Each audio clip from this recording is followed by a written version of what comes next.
vocês? Aqui quem fala é o professor Júlio Milhomens e eu vou contar para vocês agora um pouco sobre mim. Eu sou nutricionista e pedagogo, tenho 2 pós-graduações, uma em nutrição clínica e uma em psicopedagogia. Atualmente eu curso mestrado na UEG, no mestrado TECER, em Territórios e Expressões Culturais do Cerrado, e eu também sou professor da rede municipal da cidade de Goiás. Hoje eu quero aproveitar essa oportunidade e mostrar para vocês um pouquinho sobre a origem e a história desse universo da cozinha brasileira. Vamos lá?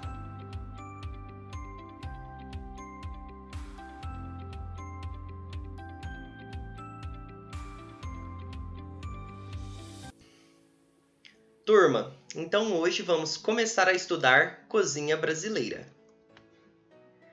A cozinha brasileira, ela sofre inúmeras interferências.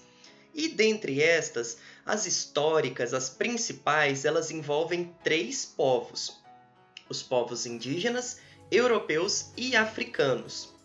Quando a gente fala em cozinha brasileira, é errôneo a gente lembrar dessa cozinha só no período que os europeus chegaram, porque antes da chegada deles já havia aqui no Brasil os índios, e os índios se alimentavam para sobreviver.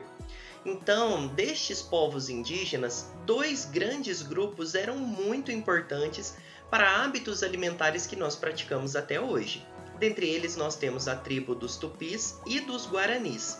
Os Tupis, eles plantavam milho e os Guaranis plantavam mandioca. E essa difusão de culturas na alimentação brasileira, ela é muito forte, a presença de ingredientes indígenas, porque são vários os ingredientes que eles usavam para se alimentar e que acabaram entrando no nosso hábito alimentar da atualidade. Aqui nós temos alguns exemplos de ingredientes de indígenas, né? Nós temos a mandioca, peixes. Os índios tinham hábitos de caça, pesca e uma pequena agricultura. Como eu expliquei anteriormente, a agricultura de milho, mandioca, entre outros. Eles também coletavam da natureza as frutas quando elas estavam disponíveis, como temos a banana. Temos aqui o piqui no cantinho, que é uma fruta do cerrado. O milho, que ele tem uma participação muito grande, seja ele comido sob a forma de milho puro ou de farinhas, que eu coloquei no cantinho também a imagem de uma farinha, que esses ingredientes eles eram macerados, eles eram batidos, pilados e faziam farinhas que compunham receitas indígenas. Temos também o exemplo, o camarão, que é um ingrediente utilizado pelos indígenas e que hoje ele faz parte da nossa cultura alimentar. A segunda grande influência que nós temos na cozinha brasileira é dos europeus. Então, os europeus chegaram no Brasil por volta de 1500. Com a chegada deles, vieram não só os portugueses, mas italianos, espanhóis, alemães, e muitos ingredientes novos e métodos de cocção foram adicionados à nossa cozinha brasileira. Com a chegada desses portugueses, os índios eles foram capturados, foram tornados escravos. Então, com a chegada deles, veio novas mudas de plantas, novos ingredientes, novos animais que não existiam aqui. Então, a nossa cozinha brasileira ela foi ganhando mais forma.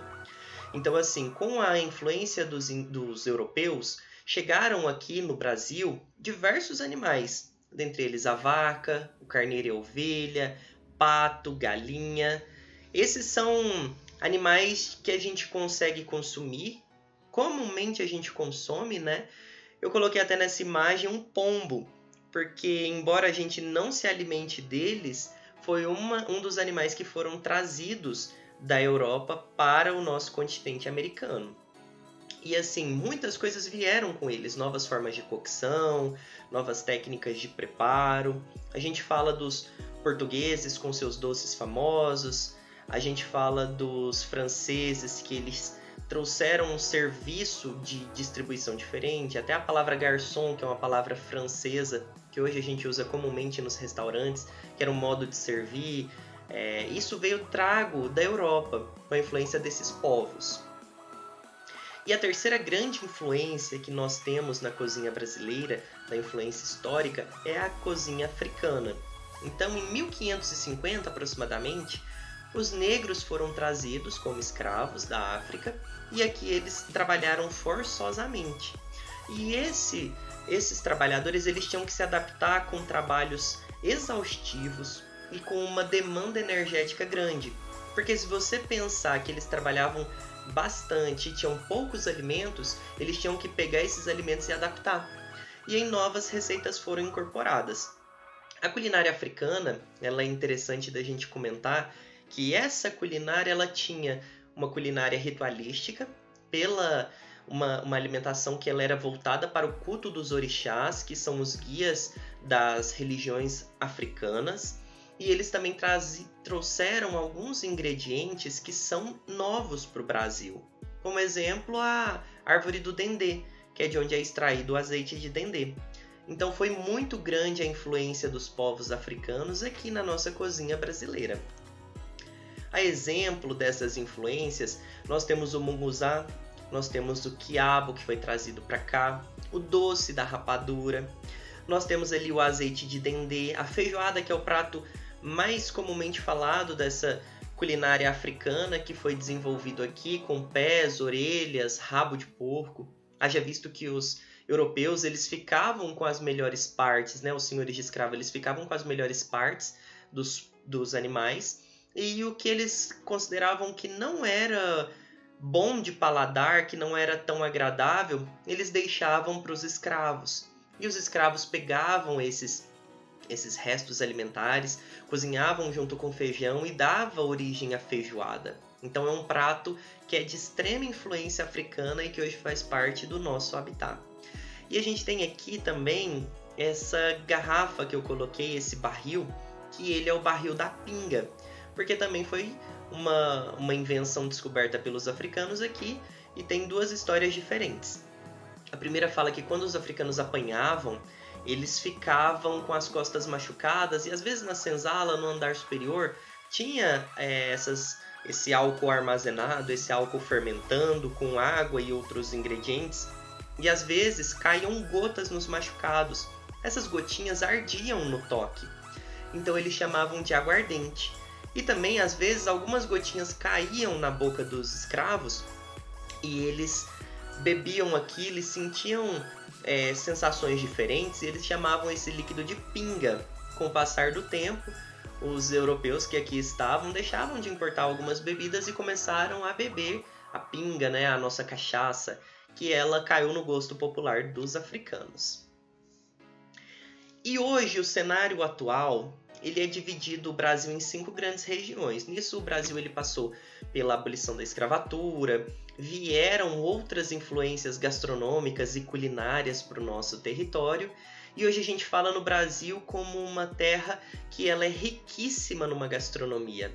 Então, nas 5 regiões é impossível hoje nós falarmos que uma região ela só sofreu influência dos africanos, a outra só sofreu influência dos indígenas e outras só dos europeus. Mas algumas regiões se destacam por essas características, como por exemplo o sul do Brasil, colonizado pelos alemães, eles trazem algumas características fortes dessa cultura, como por exemplo a salsicha e os embutidos. Já na Bahia, que faz parte da região do Nordeste, é notória a presença da culinária africana, nos acarajés, vatapás. E aqui na nossa região do Centro-Oeste, no Goiás, nós temos a presença dos frutos do cerrado, que eles eram ricamente utilizados pelos indígenas. E agora, pessoal, eu vou deixar uma atividade para vocês. Eu quero que vocês pesquisem um alimento de origem indígena, um alimento de origem europeia e um alimento de origem africana que vocês consomem. Se pararmos para pensar, não é difícil pensar nisso, não é verdade? Porque a nossa culinária ela é tão rica e ela tem tanta influência que é facinho a gente descobrir um alimento de cada uma. Então essa atividade é para reforçar o nosso conhecimento.